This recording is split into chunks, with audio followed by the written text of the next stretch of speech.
D'accord. Donc aujourd'hui, on va essayer de voir comment on pourra faire une insertion d'une structure au sein d'un fichier, ainsi que le update associé.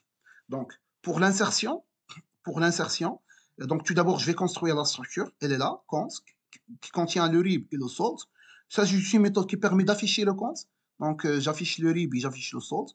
Ok. Par la suite, je vais lire au sein du fichier, je vais écrire plutôt au sein d'un fichier un ensemble de comptes. Alors la première méthode, c'est une méthode un petit peu banale qui permet d'écrire un seul compte. Donc je vais ouvrir un fichier qui s'appelle zone.txt avec le droit W. Je vais vérifier est-ce que le fopen a bien passé. Sinon, je vais afficher dans le fichier. Donc if printf, le fichier avec le string formaté et les variables que je vais insérer sans oublier à chaque fois de clôturer notre fichier.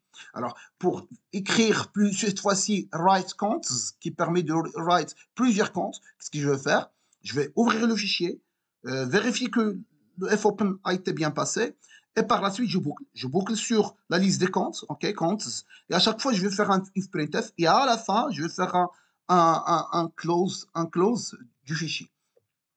Alors, pour l'update, c'est la même chose. Alors, pour l'update, la correction proposée par le prof de cours stipule qu'on va, dans un premier temps, ouvrir le fichier, ok, lire le fichier Zwani et écrire au sein d'un autre fichier qui s'appelle Zwani New.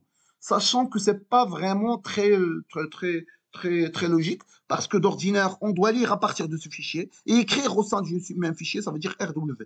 Okay, ça veut dire dans un premier temps, d'ordinaire, je dois lire le fichier, stocker la lecture dans la liste et par la suite, je procède une fois le fichier a été lu et stocké au sein du fichier, je vais procéder à le modifier. Okay, mais bon, juste pour être synchrone avec ce qui a été fait dans la correction, qu'on va faire, on va faire un fichier, un autre fichier qui va contenir les valeurs updates, donc zwaninu.txt avec un droit de W. Je vais tester sur est-ce que c'est nul. Si ce n'est pas le cas, je vais procéder. Alors, je boucle sur la liste des comptes. OK. Alors, la liste des comptes, je vais vérifier. Alors, qu'est-ce que j'avais fait exactement avec le fichier? Vraiment, j'ai rien fait avec ce fichier. Vraiment, j'ai rien fait avec ce fichier. Ouais, j'ai rien fait. J'ai rien fait. Donc, je vais simplement ouvrir un seul fichier. Alors, qu'est-ce que je supposais? Je supposais que j'ai déjà lu le fichier d'origine et j'avais stocké le résultat au sein de comptes. OK? Donc, qu'est-ce que je vais faire? Je vais boucler sur la liste qui a été déjà lue à partir du fichier zone.txt. OK? Et je vais comparer. Si le RIB fourni en input égale le RIB de la boucle, du variable de la boucle, qu'est-ce que je vais faire? Je vais simplement lire, je vais écrire au sein du fichier, qu'est-ce que je vais faire? Écrire la nouvelle valeur qui est input. Alors, si c'est pas le cas, si c'est différent, qu'est-ce que je vais écrire? Je vais écrire ce qui existe déjà dans la liste. Alors, la logique. Alors, bon, ça c'est update. Update, ok. Alors, on va voir un petit test. Alors, un petit test. J'ai fait une liste de comptes. J'ai rempli le premier élément, le deuxième élément, le troisième élément. Alors, le troisième élément. Alors, bien évidemment, on n'a pas le droit de faire compte de 2.rib égale C3. Ça n'a pas de sens. L'affectation, on sait, ça se fait pas comme ça. Ça se fait via la méthode strcpy et la comparaison, ça se fait via strcmp.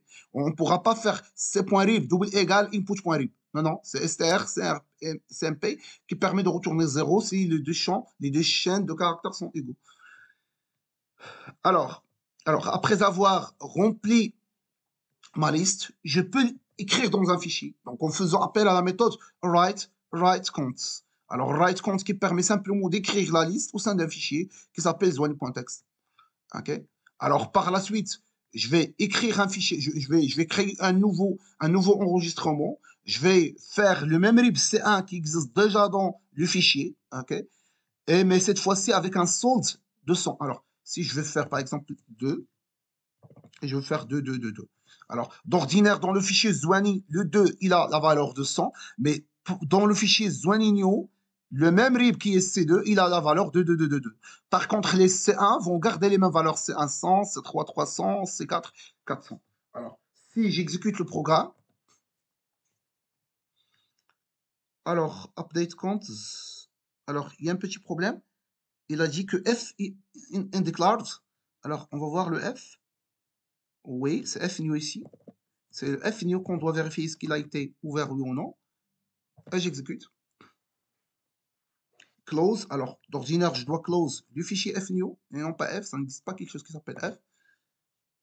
Alors, vous voyez, write OK, ça veut dire que la méthode write a bien écrit. Et par la suite, le update aussi OK.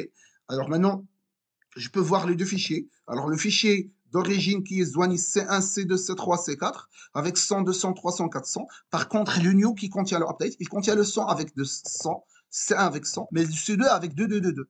Et le C3 avec 300 et le C4 avec 400. Donc, grosso modo, c'est ça.